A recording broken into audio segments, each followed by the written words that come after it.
But certainly good to see folks here. Glad to be back in the state. It's been 6 years running in Chicago, running Chicago Defender, also being at WVLN Radio. And so I spent a lot of time in this state. Things have been going quite well. We have been growing. Some of the people already come up to me, and I appreciate the folks who have been supportive of Roland Unfiltered, the Black Star Network. We launched the show 5 years ago, September, launched the network 2 years ago, and have been able to really grow it. Not just for my show. We now have a total of 7 shows on the network. And we just launched this week our 24-hour streaming channel on Amazon Prime Video, the live channel, Freebie, plus on Amazon Music, the Plex TV. And the reason that's important is because we're living in a world where we are having to ask other folk to tell our story. And one of the things that I've always said, I was unwilling to have to ask somebody else to tell our story. If you look at the history of Black-owned media, the reason we're here today is because Black-owned media covered our stories where other folks did not. And so when you have Black-owned media, you're not having to explain who Black people are and what Black folk do, and then you're not having to ask for permission. It was March 16, 1827, the nation's first Black newspaper was created, was Freedom's Journal. In the third paragraph, there was a quote, "We wish to plead our own cause, too long have others spoken for us." And I've always said that we will rule the day where we are asking somebody else to tell our story, because they'll be detrimental to our people, because there's so many things that happen every single day that don't get covered by mainstream media. There's so many stories that never bubble up to the top. People stop me literally every day. Before I came here, I stopped our store in Northern Virginia, and this sister, she said, "Watching your show has completely changed my life because there's so many things I never even knew about that you talk about." I've had a number of people come up to me and say, "You're the reason I understand politics or why I vote," or even people say, "Following you and watching your show is the reason I'm even entering politics, is how you've explained it." And so imagine all those folks who are out there who would have no idea about the issues that happen all across this country that you'll never see on MSNBC, Fox News, CNN, ABC, NBC, and CBS, because there are very few folks who look like me who are sitting in those offices. And even at some of those networks where you have folks who look like me, they don't think like me. When I was at TV1, it was always interesting when we would have folks who would come to us and they had worked at ABC News or worked at CBS, and then they would pitch stories, and I would always tell them, "I need you to wake up Black." And they would say, "I don't understand what you mean." They said, "I am Black." I said, "No." I said, "You don't wake up Black." And they really could not quite understand what I was trying to say. And so I had to explain to them that when you work in mainstream media, you literally are trained to think and decide the stories that white America is interested in. And in fact, we're here in Peoria. For the last 16 years of media all across this country, literally what news directors and executives would say is, "What do the people of Peoria think?" And I never understood that, because how many people in this city? No. I want you to think about that. I mean, that, like, literally executives would say, I worked in Dallas at KRLD Radio. We had a news director who was from Wisconsin, I think. And his name was Jack Hines. And see, here's always the deal. I call people's names. So if you do something stupid, I'm going to call your name for the rest of my life. So he came to me and he actually said to me that I needed to work on my voice and my diction because I had a twang. I said, "We in Dallas. Your ass not from Dallas.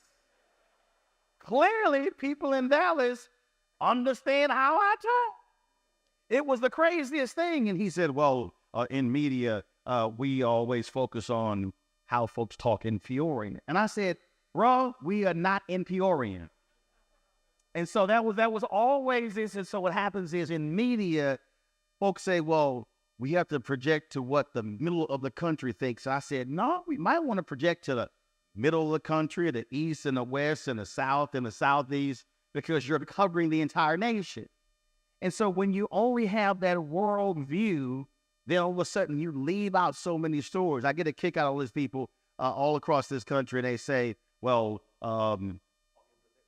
they talk about flyover states. They talk about we should be focused on the coast. And I'm going, yeah, you might want to focus on the coast, because what that then you leave out the rest of the country. And then when I have these clashes with media executives, and they talk about, well, let's talk about the middle of the country, and they always talk about rural America. But whenever they say rural America and the working class, they never quite talk about folks who look like me. And so I'm saying all of that because we have to understand what are the natural biases that exist in media. So the reason you see the stories that you see and read the stories that you see is because folks are deciding who should see stuff. There are radio stations in this country, and even in major cities, where they'll say, well, these are where the high income earning folks live, so therefore let's tailor our news to those folks. And I will go, well, what about the rest of the city? Because don't those folks matter too? And that's part of the problem in media when you have few African Americans, Latinos, and Asians and Native Americans, where you have very few women. Who controls mass media? That's why it's called mass media.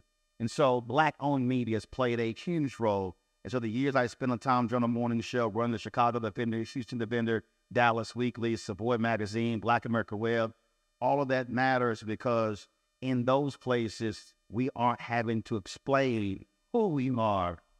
In fact, when I was at TV One, this was the funniest story.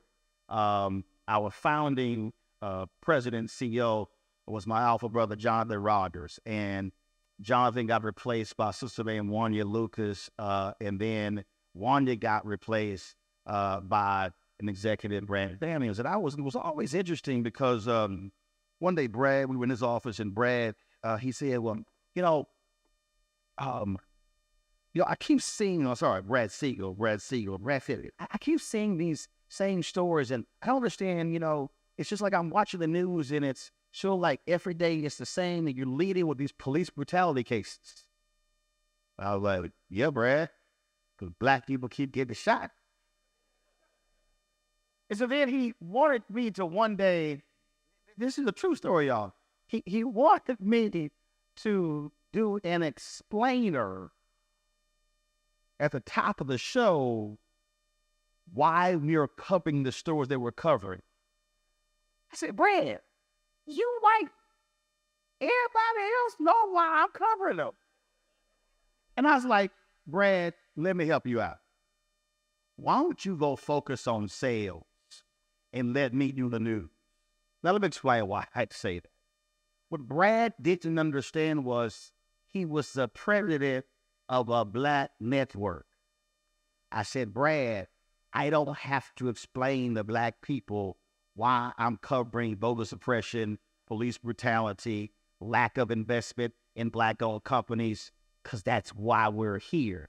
And so it was quite an education for Brad and me working in the Black network. And so I was like, Brad, I got the news. You go focus on sales, and then we'll have this whole thing handled. And he sort of looked at me like I was crazy, because he was sort of like, am I not the CEO of the network? And I was like, yes, you are. Now let me go back to do what I do.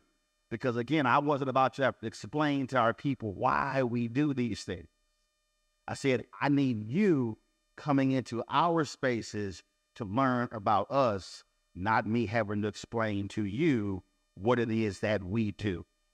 And that's critically important, because if we're talking about a world of allies, that's part of the deal, because we're living in a world where for so long, we as African Americans have had to make other folks feel comfortable when we begin to talk about issues of race and systemic racism, things that are happening. When you have laws that are being passed in this country right now, where they're actually saying that if there's a white student who feels uncomfortable discussing a topic, then the conversation shuts down. When you have a superintendent in Oklahoma school superintendent who literally said, We can teach about the Tulsa race massacre, but we gotta leave race out.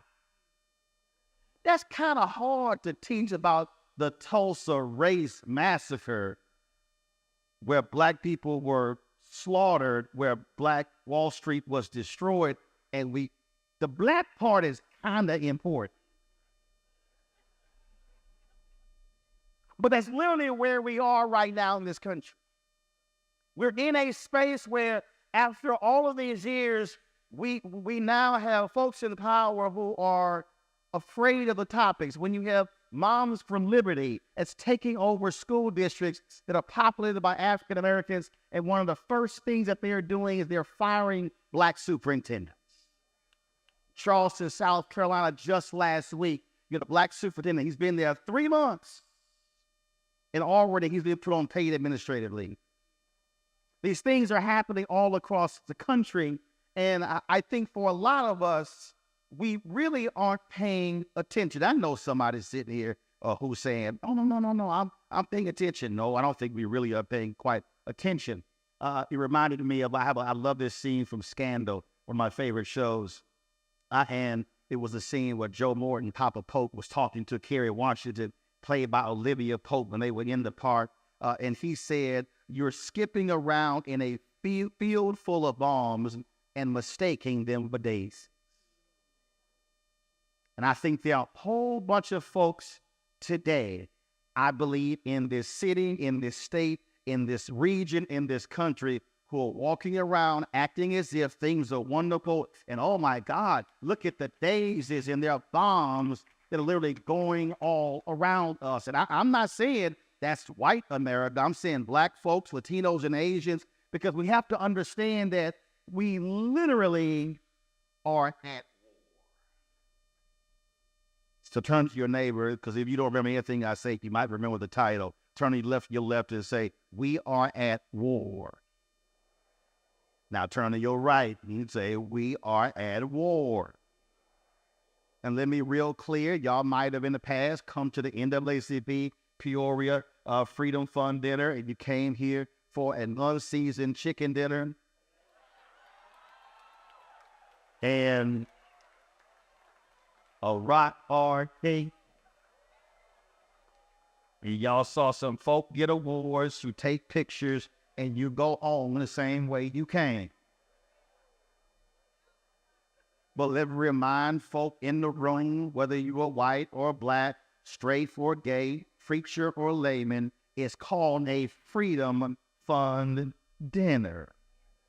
So if you came this year and you thought you were coming to the same banquet that you have come to for the last 60 years, I can guarantee you, y'all invited the wrong row.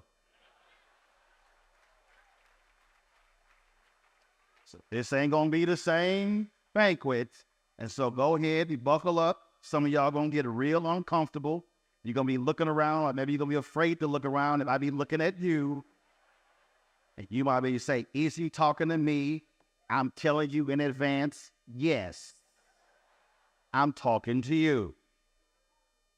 If you're an elected official, it's going to be uncomfortable for you, because there's a lot of folk who come to our communities asking for votes and then disappear, and then they show up to Negro checkoff events, take selfies, and they go back to where they are doing the exact same thing they have been doing, not delivering, and then somehow want us to vote for them again. So I'm just giving you advance warning that it's going to be a little uncomfortable, but you'll be okay. You can survive the next 30 minutes.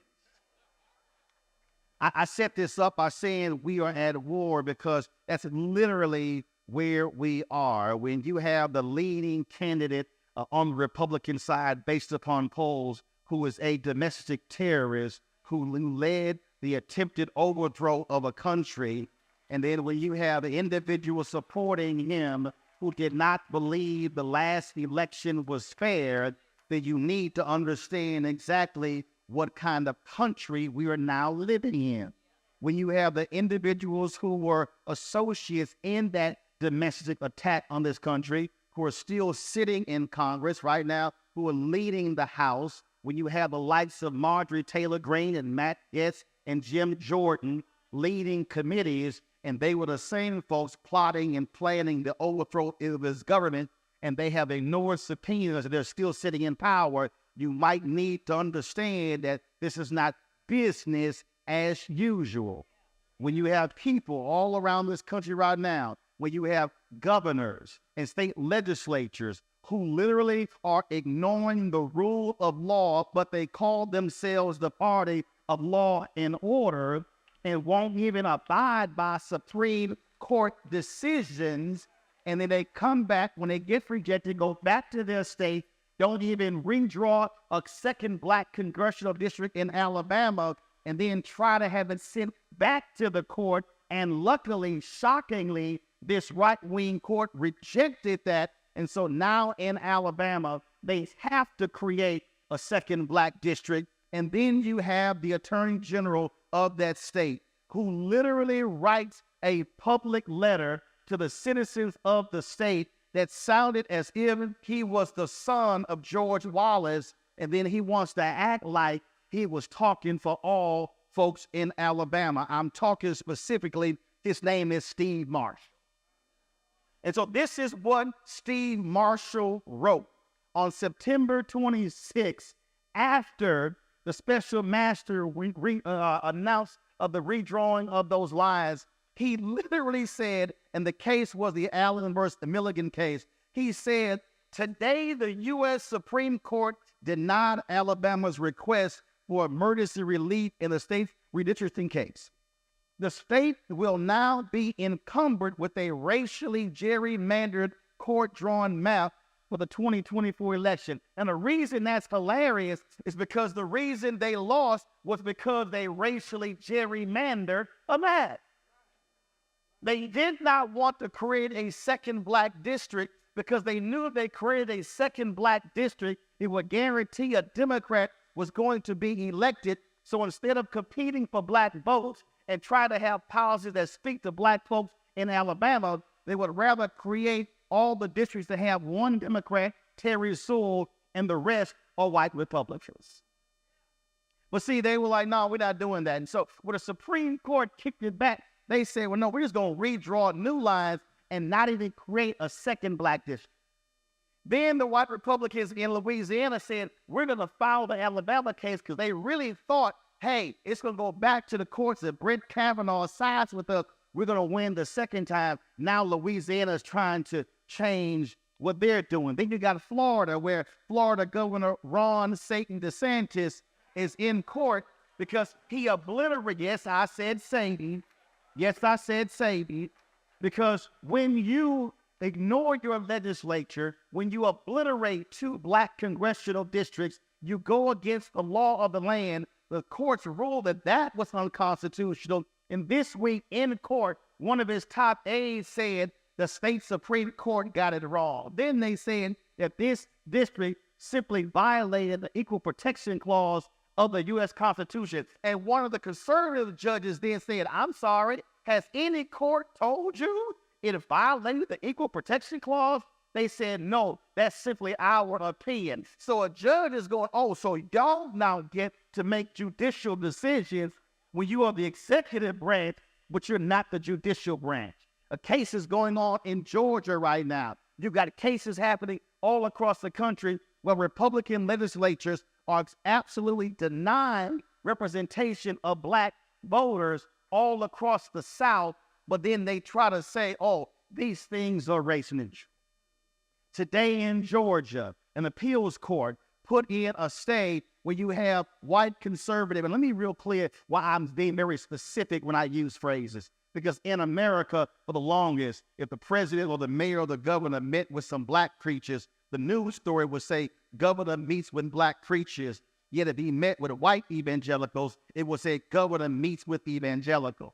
So the reality, and I love it when people tell me, Roland, that's identity politics. I said, whiteness is an identity. If it's not, then you don't quite understand American history and white nationalism and white supremacy. And anybody in Peoria who's uncomfortable with what I'm talking about, all I need you to do is travel 73 miles from here and go to Springfield, Illinois, because you cannot be uncomfortable with what I'm talking about when the very institution you are sitting in right now was created because of a race riot that launched 73 miles from here and led to the creation of the NAACP. Excuse me if I'm not from Florida or South Carolina and I actually read a history book.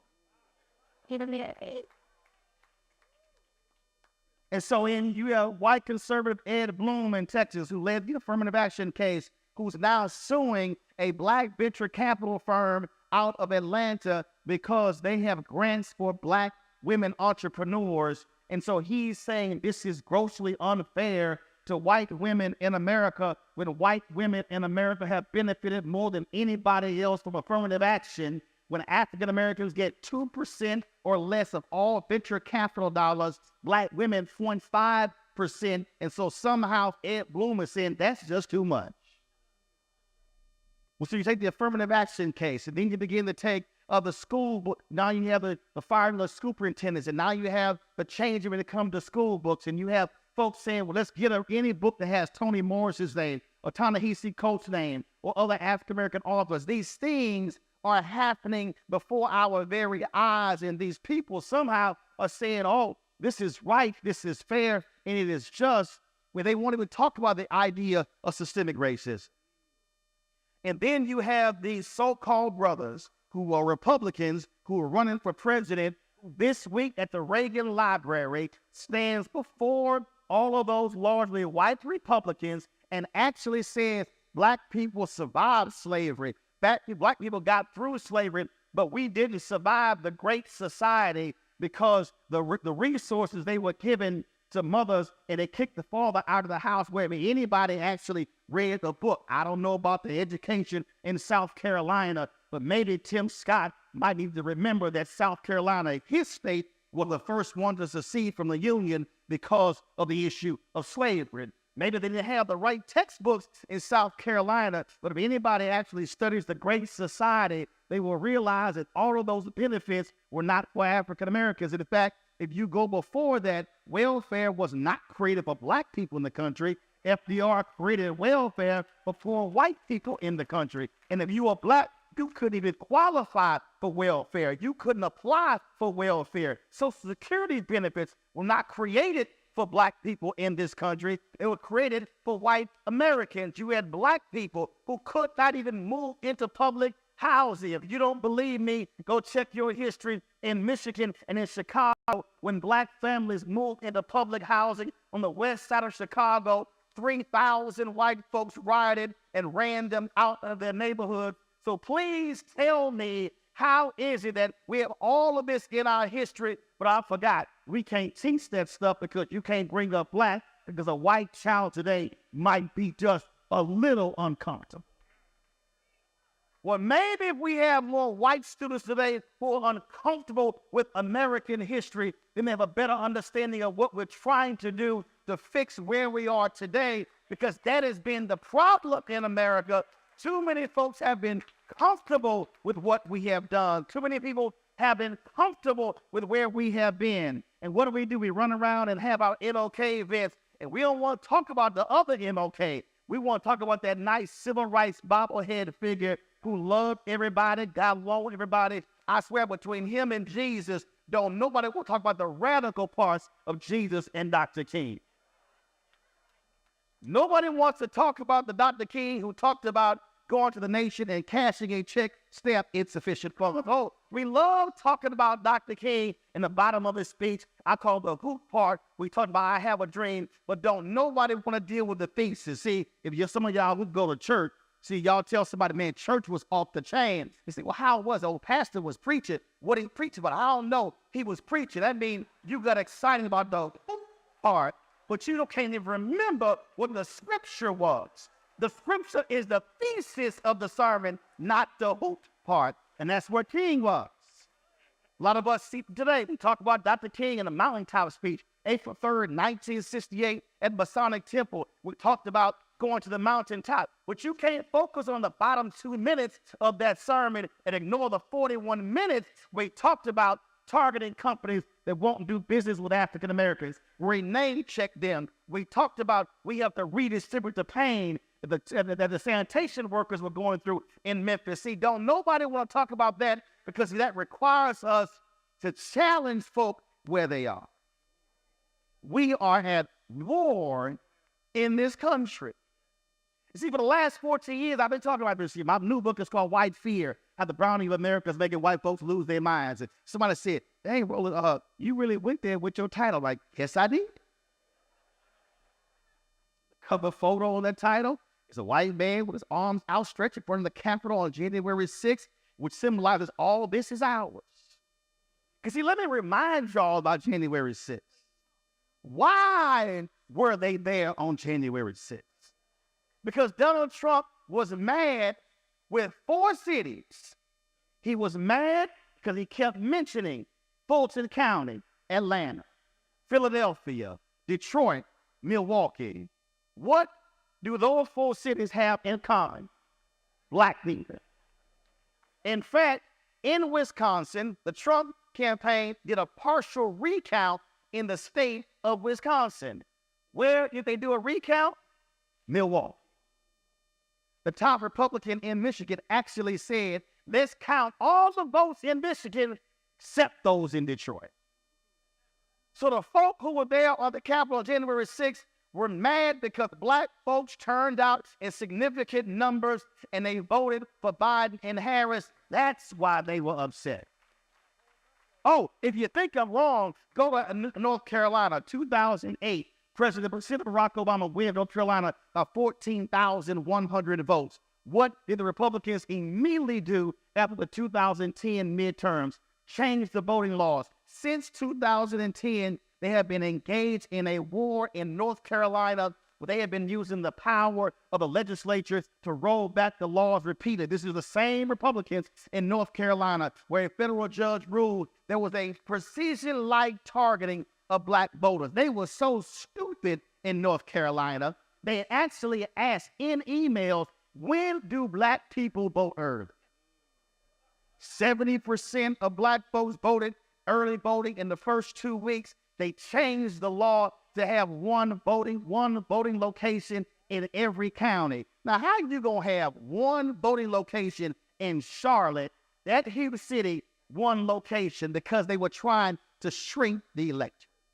Voter ID, when you had the leader in Pennsylvania who said before the 2012 election, we will win because of voter ID. In Georgia, the Speaker of the House, now deceased, he said, if we allow ballot drop boxes and automatic voter registration, and we allow sending out mail-in ballot, we will never win. So the same party that stands before you talking about how patriotic they are and salute the troops and praise the troops and talking about freedom all around the world, how is it can they be the same folk who want to deny the most basic fundamental right in this country, and that is the right to vote? And so they're using multiple tactics to actually do this. They're sitting here now saying, oh, well, Texas literally passed the law that says if you are an elected official, you can't even tell your constituents about requesting a ballot. You've got folks now saying, well, we'll make a ballot available, but we're not going to mail it out. Oh, we'll make a ballot available, but we're not going to send the postage. Oh, we'll make the ballot available, but we're not going to, I'm sorry, if it comes in after 7:30 p.m. on election day, the ballot don't count. Well, I gave it early. The post office late. No, we don't care if the post office late. If it gets here 7:31, it doesn't count. They were so dastardly. The last election, they tried not to count military ballots in some states. What I'm talking about is we are seeing an all-out assault on voters, and they're not just black. I've been saying to white America, if you young and white, you got a bullseye on your behind just like us. 2016, a white clerk in Wisconsin admitted moving an early voting location off of a college campus because she said too many of them were voting Democrat.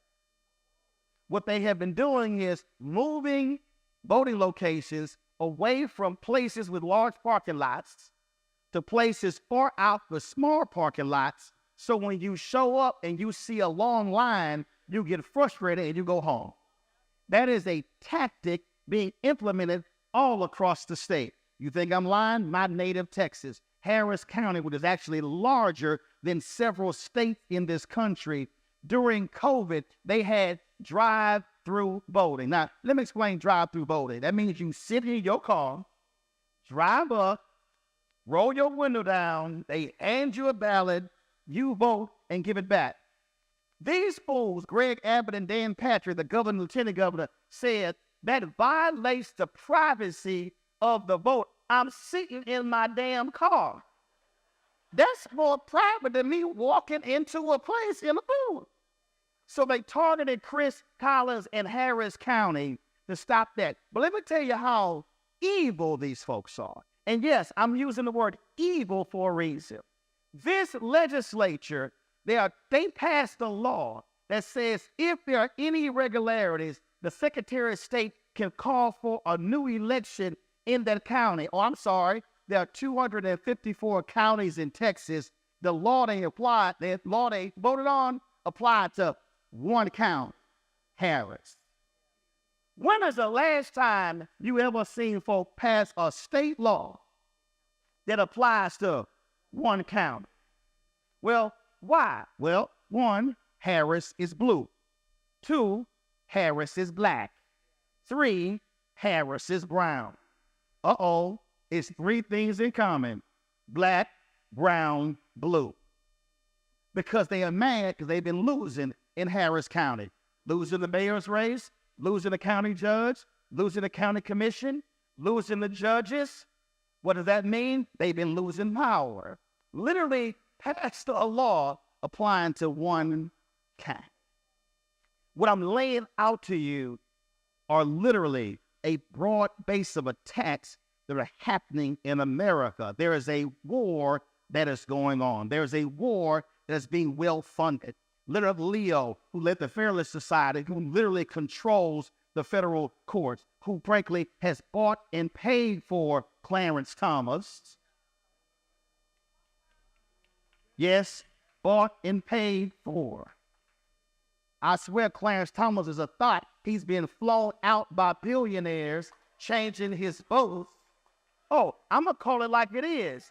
Because you can't just tell me how all of a sudden, all through the... How you going to have a billionaire that bought your mama's place and they paid for the renovations? And you, come on, y'all, come on now. Come on now. Let's not even sit here and play games here. They are literally using billions of dollars to change the system that we are seeing.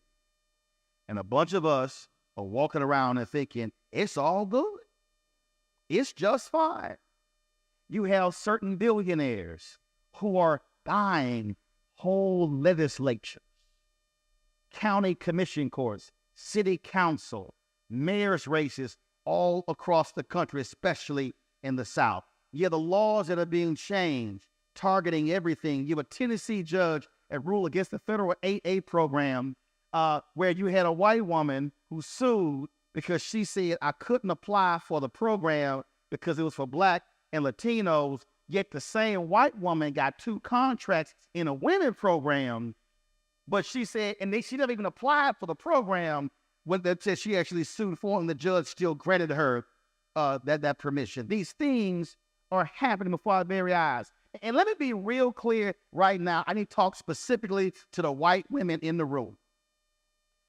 Y'all have got to speak the hell up and stand up, because again, there's been no group that has benefited more from state, federal, county, school, city contracts than white women in America.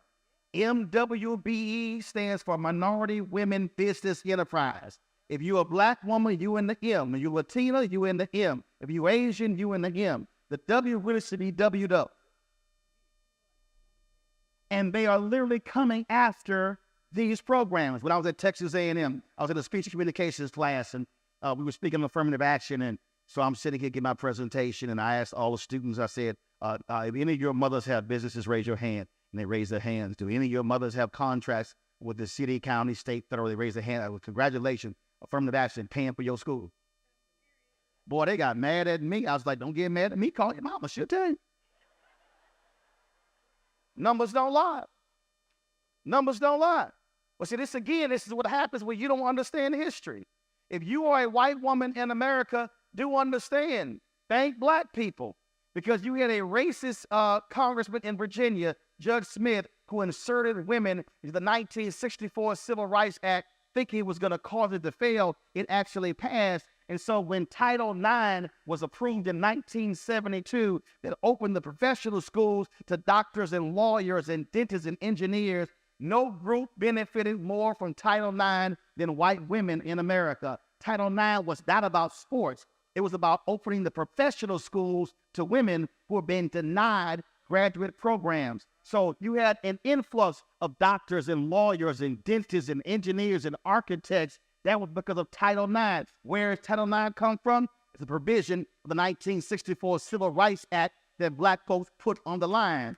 If you are Latino or Asian and you're voting today in your native language, you might want to be thanking black people, because were it not for the 1965 Voting Rights Act, you would not be able to vote in your native language. If you gay in America and you love the fact that the Supreme Court affirmed marriage equality, you might want to thank black people, because the 14th Amendment, the Equal Protection Clause, was one of the Reconstruction Amendments that was passed after the end of slavery in the 13th, 14th, and 15th Amendment. If you are disabled in America, when you were having with the 1996 American Disabilities Act, you better be thanking black people, because that's the provision of the 1964 Civil Rights Act. What am I saying? There's been no law in America that has dealt with civil rights and economic rights that black folks have fought for that has not benefited everybody else who wasn't black. So when we're asking you to stand with us because it was our sweat and our labor and our blood that got those laws passed. So don't today cash checks when we cashed the check of blood when the bill got passed. We are facing a country that is in absolute denial of how we got here. As a podcast down in Florida called PPD Podcast, I didn't know who the hell they were. They hit me and they hit my publicist and they said, well, let's have them on the show. I didn't even look them up. I didn't care. I'd debate anybody anywhere. Because y'all know Fox News ain't going to call me. Down. Sean Hannity, Laura Ingraham, none of them. They like, nah, we going to leave that Negro alone. In fact, they invite all the other black people on my show and not me. He like, no, we going to leave that one alone. In fact, that was a sister who used to work there. She told me when Roger Ailes, she said, Ro, they got a file on you. Roger Ailes had a file. She said, no, they got a thick file on you. She said, they have every comment that you've ever made on Twitter or publicly about Fox News. I said, that's a big-ass file, then. I said, they're not going to call me. I said, no, because, see, I'm going to give it to you straight. Straight, no chasing. Ask Chris Christie what happened when we won ABC 2 years ago. Chris Christie wanted to get some credit for his speech at the Reagan Library against Trump. And I was like, no, Doc. I said, you're going to own up to what you did to put him in office in 2016 and trying to get him reelected in 2020. Then he turned, y'all don't understand, man, he turned red. That's why, I stole a pork chop from Chris. He was hot. My man was so mad. Listen, when that segment was over, he walked off the set livid. I know for a fact because he went to some executives. That was an ambush. I was like, how was it an ambush when I was a guest? You were a contributor getting paid $400,000 a year. They brought up your speech. I didn't bring it up, but I damn sure talked about it. And he was hot. And that was September 17th, 2021. They ain't had me back. But guess what? That sucker get replayed every 6 months. So let me explain to some of y'all why that happens. See, what happens is sometimes we get invited to these shows. People say, I don't really want to go too hard because I want to get invited back. Ain't no guarantee they're going to ever invite you back. So that's why you swing as hard as you can while you are there. So if they never invite you back, they're going to feel the pain of you swinging 2, 3, 4 years later. I can guarantee you, when Chris sees my face, he's like, oh, he feel the pain. That's what they do. The reason I go so hard is because I understand what is at stake. And what is at stake is that we have a nation where there are forces who do not want us to move forward because this is about power. Power and money. I need you to understand, if you ever go to D.C., you stand in front of the White House, look to your left. There's an agency to your left. There's a building to your left. That's the Treasury Department. America in one picture is right there. White House is power, Treasury is money. Power, money, money, power. That's all you need to understand about America. And when you begin to see these folks, the Tucker Carlsons of the world, the Bill O'Reillys of the world, the Glenn Becks of the world, talking about the great replacement theory, they're afraid because America is changing. These are the same folk who were saying the exact same thing after Brown versus Board of Education. These are the same folk who were saying the exact same thing after Reconstruction. Because what they do not want to relinquish is power. When you begin this, when they said, no, we're going to control the federal courts. When Mitch McConnell purposely blocked 100 federal judges when Obama was president and left them open so when Trump came in, he was able to appoint more than 200 judges. That was by design. They said, I remember Mitch McConnell's on Sean Hannity's show, and he specifically said, we are going after young judges. They were appointing, in fact, Trump appointed one white woman who was 11 years out of law school, had never tried a case, but named her to a lifetime appointment on the federal bench. She got on at 35. If she served as long as Ruth Bader Ginsburg, she will be a federal judge until 2053. Need us to understand what is going on here. It's power. Since 2009, I've been talking about that. My book, I talked about the opening. Study was done. Question was asked, are you optimistic about the future of America for your children? Every group, Black, Latino, Asian, Native American, every group more than the majority said yes. There was only one group that was less than the majority, white American. And I was kind of like, what's behind that? See, part of the problem is a lot of us, we're not deeper than mustard on a hot dog. We don't ask the second and third and fourth question. September 2016, the question was asked, are you optimistic about the future of America economically for the next 10 years? Black people, lowest wealth, highest optimism. That's an oxymoron. How are the brokest people having the highest optimism? Latinos, second lowest wealth, second highest optimism. Asian Americans, 3. White America, highest wealth, lowest optimism. Again, ask the question. 2016, you always heard those stories. Oh, maybe it's the people voted that way in Michigan and other places, economic anxiety. I'm like, the brokest people probably have the most economic anxiety. But they were not asking Black folks that. It was literally a new story being painted. I remember Michael Moore's on MSNBC, and he said, we need to be learning from these people. I was like, no, we don't. They need to be learning from us. I'm sorry.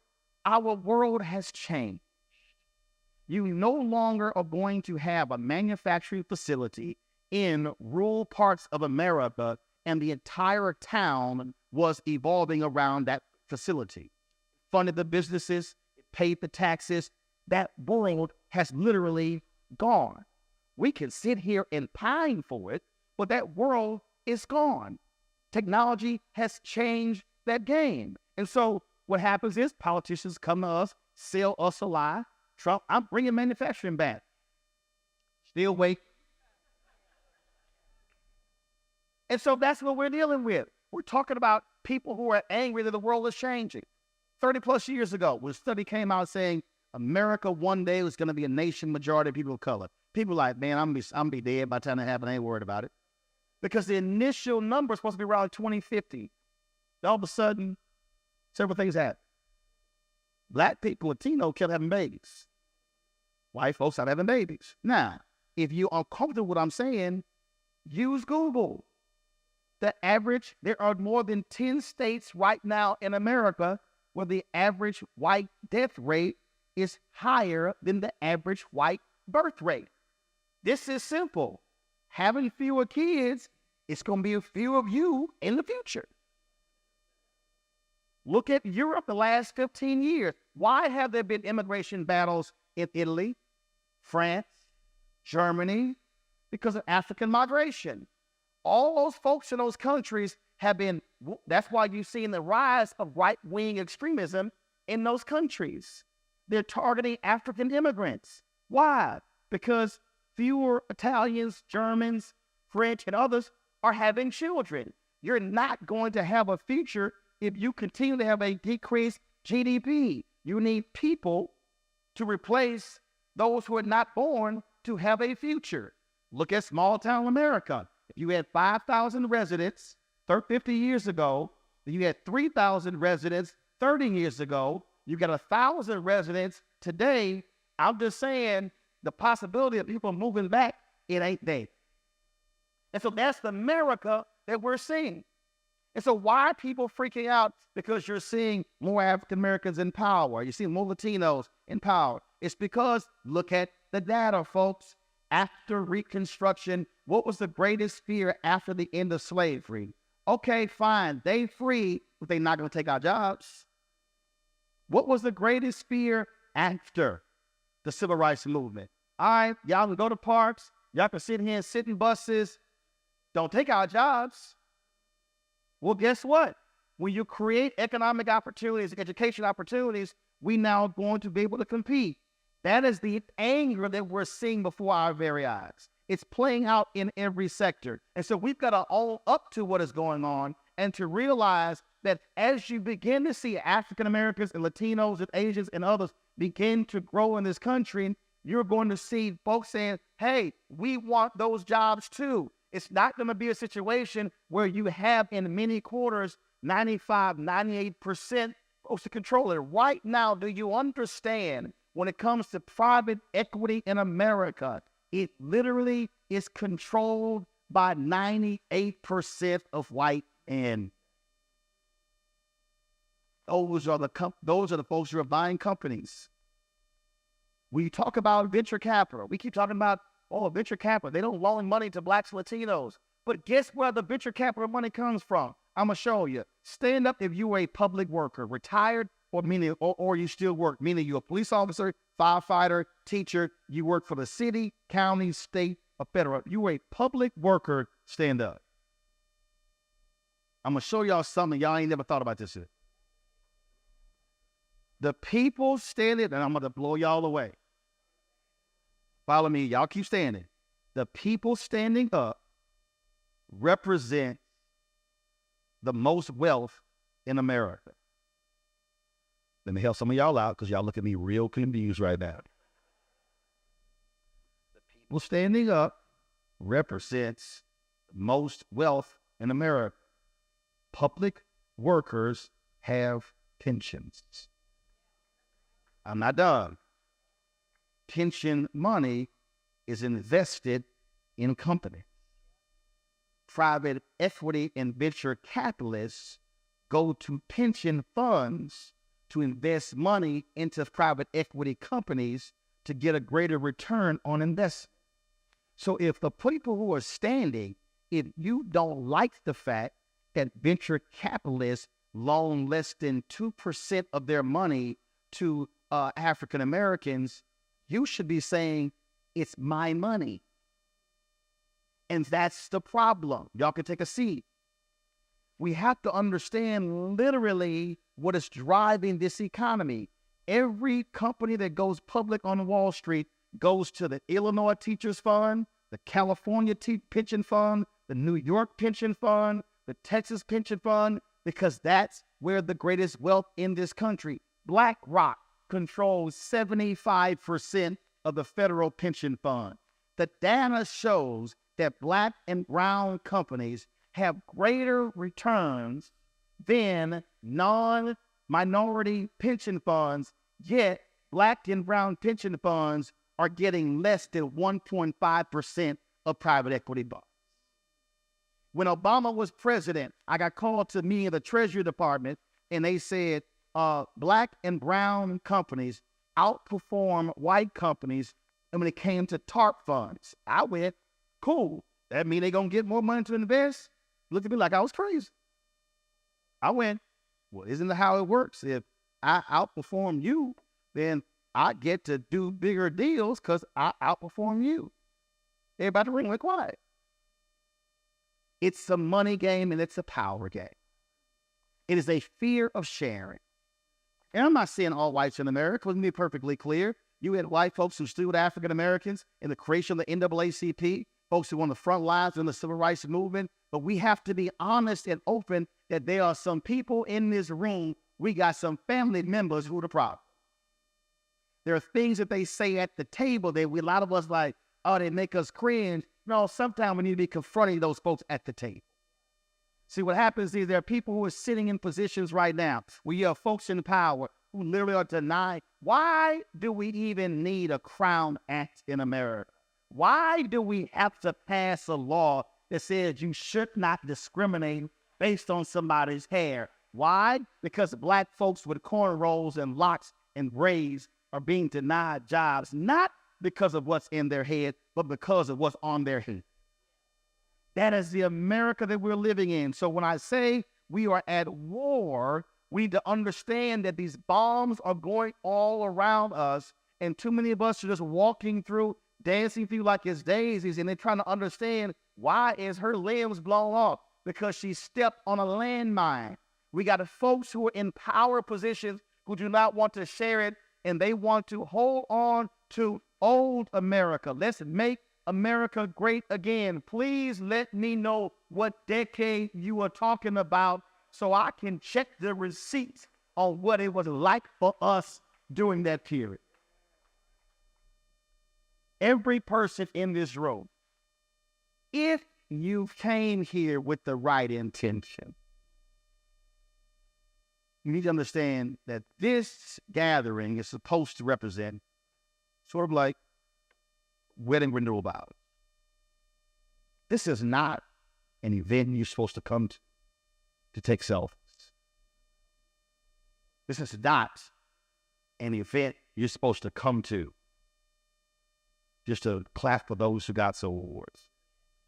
This event is supposed to represent your annual commitment to the causes and the issues that this organization stands for.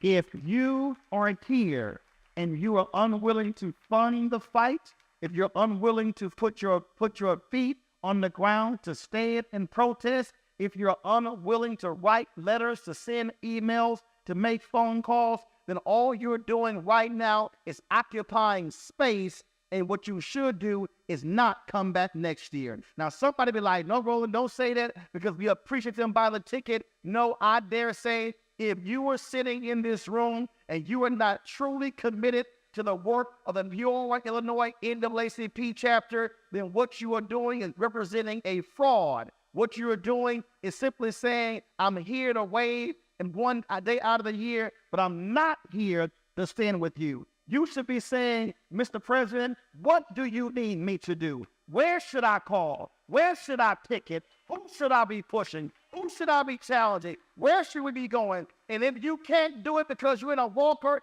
and you're in a wheelchair, then there's a phone that you can use. There's an email that you can send. There's a text that you can send. If you are in a war, you cannot have generals. You need troops to fight the battle. We have enough generals who have given us the outline and the plan to fight the forces of evil in this country. And now is the time for troops to stand up. And you must remember, like our friend for the bird of Woodson Tandy said, we will fight until hell freezes over, and then we will end us.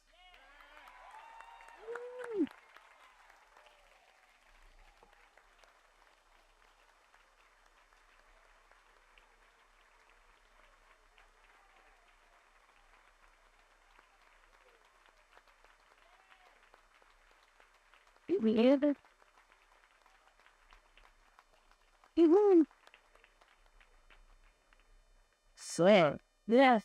Sir. Now saying that babies on that reform all the time back. Yeah. You good? Oh my God. Some people all do what God is in the sea. That's hat on the chat. We're sending dead to the sea. And we're like, listen, lots of put a foot down so full and lay it down.